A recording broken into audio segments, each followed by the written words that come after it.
नमस्कार दोस्तों, सबसे पहले आप सभी को होली की ढेरों शुभकामनाएं। दोस्तों, आज का दिन ग्लोबल मार्केट और भारतीय सर्राफा बाजार के लिए बहुत ही तनावपूर्ण है। होली की छुट्टी के बाद आज जब बाजार खुला तो निवेशकों की धड़कनें तेज हो गईं। कल 3 मार्च को ग्लोबल मार्केट में जो भारी तबाही मची थी, उसका पूरा असर आज सुबह भारतीय बाजार और ईटीएफ निवेशकों पर दिखा। आज सोना चांदी ने निवेशकों को काफी नुकसान में डाल दिया है, लेकिन इसी बीच ईरान और इजराइल के खौफनाक युद्ध ने शाम होते होते बाजार की पूरी बाजी पलट दी है।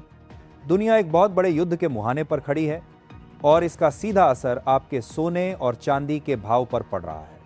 आज की वीडियो बहुत ज़रूरी है क्योंकि आज हम आपको बताएंगे कि आपके गोल्ड और सिल्वर ईटीएफ सुबह अचानक क्यों क्रैश हो गए और शाम को रॉकेट कैसे बन गए।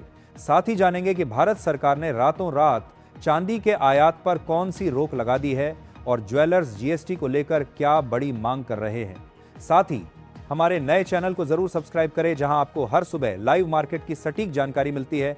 चैनल का लिंक कमेंट बॉक्स और डिस्क्रिप्शन में दिया गया है। सबसे पहले बात करते हैं आज सुबह ईटीएफ बाजार में मचे हाहाकार की।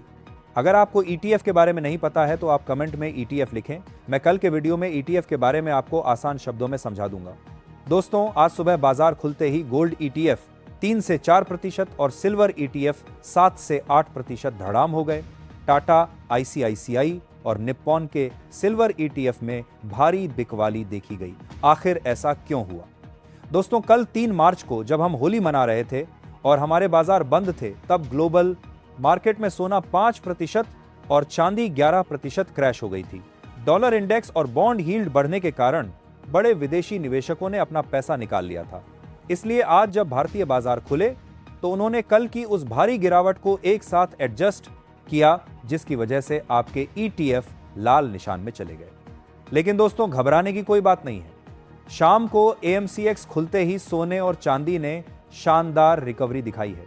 एएमसीएक्स पर गोल्ड 1.2% उछलकर 1,63,030 रुपए पर पहुंच गया और चांदी 2,68,000 रुपए के आसपास रिकवर हो गई। इस शानदार रिकवरी का सबसे बड़ा कारण है आज की सबसे खौफनाक खबर। दोस्तों, अमेरिका और इजराइल ने मिलकर ईरान के खिलाफ एक बहुत बड़ा सैन्य अभियान शुरू कर दिया है और आज इस युद्ध का 5वां दिन है। इजराइल तेहरान में मिसाइल लॉन्चर तबाह कर रहा है और अमेरिका दक्षिणी ईरान में नौसेना के ठिकानों को निशाना बना रहा है। इसके जवाब में ईरान की रिवॉल्यूशनरी गार्ड्स ने कतर में मौजूद अमेरिकी बेस पर 40 से ज्यादा बैलिस्टिक मिसाइलें दाग दी है। ऊपर से ईरान ने सऊदी अरब की ऑयल रिफाइनरी पर हमला कर दिया है। सबसे बड़ी घबराहट की बात यह है कि ईरान ने हॉर्मुज स्ट्रेट को पूरी तरह ब्लॉक कर दिया है, जहां से दुनिया का 20% तेल गुजरता है। तेल की सप्लाई रुकने से कच्चा तेल 13% तक उछल गया है। महंगाई फिर से बेकाबू होने का डर है और जब भी ऐसा होता है, निवेशक अपनी जान बचाने के लिए सोने चांदी की तरफ भागते हैं। इंडस्ट्री में सप्लाई की कमी और युद्ध के डर ने आज चांदी को रॉकेट बना दिया है। ग्लोबल मार्केट में चांदी लगभग 3.84% उछलकर $85 प्रति औंस के पार निकल गई है। एक और बहुत बड़ी खबर भारत से है। आज भारतीय रुपया डॉलर के मुकाबले 92 रुपये 18 पैसे के ऐतिहासिक निचले स्तर पर आ गया है। विदेशी निवेशक शेयर बाजार से भारी पैसा निकाल रहे हैं और रुपया कमजोर होने के कारण आज भारत में सोने चांदी के भाव ऊंचे बने हुए हैं। इसके साथ ही भारत सरकार और सेबी की तरफ से कुछ बड़े फैसले आए हैं। पहली खबर सरकार की तरफ से है। Directorate general of foreign trade ने चांदी की कुछ खास ज्वेलरी के आयात पर सख्त पाबंदी लगा दी है। अब बिना सरकारी लाइसेंस के 31 मार्च 2026 तक कोई भी बाहर से चांदी की ज्वेलरी नहीं मंगा सकता। यह फैसला फ्री ट्रेड एग्रीमेंट के गलत इस्तेमाल को रोकने के लिए लिया गया है। दूसरी खबर सेबी की है। 1 अप्रैल 2026 से सभी म्यूचुअल फंड्स और ईटीएफ को अपने फिजिकल सोने और चांदी की वैल्यू विदेशी बाजार के बजाय भारतीय एक्सचेंज के भाव पर तय करनी होगी।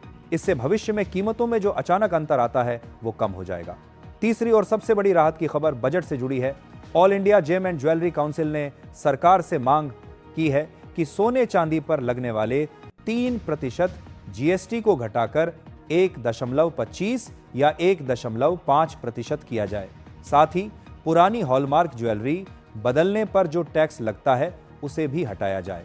अगर सरकार ये मांग मान लेती है तो आम जनता को बहुत बड़ी राहत मिलेगी। भारत में 1 किलो चांदी का औसत भाव बढ़कर 2,81,600 रुपये के आसपास आ गया है।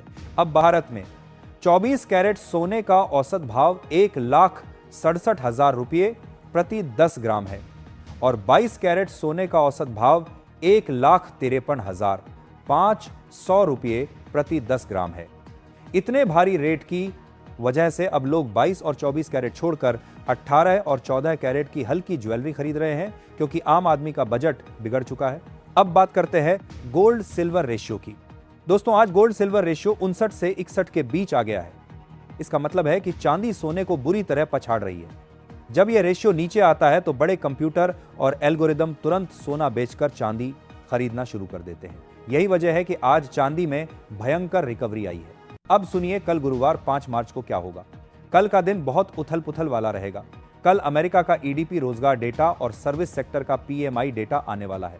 साथ ही फेडरल रिजर्व की बेज बुक भी रिलीज होगी।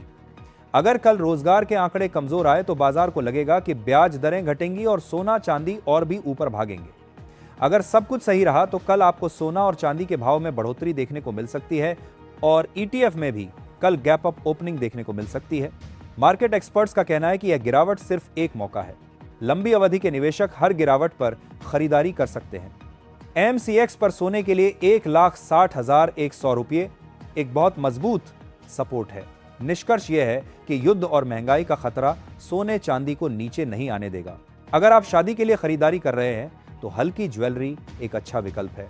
अगर आपको हमारा ये डीप एनालिसिस पसंद आया तो वीडियो को लाइक जरूर करें और कमेंट में बताइए कि क्या आप जीएसटी कम होने का इंतजार करेंगे। मिलते हैं कल सुबह नई अपडेट के साथ। तब तक अपना ख्याल रखें। नमस्कार।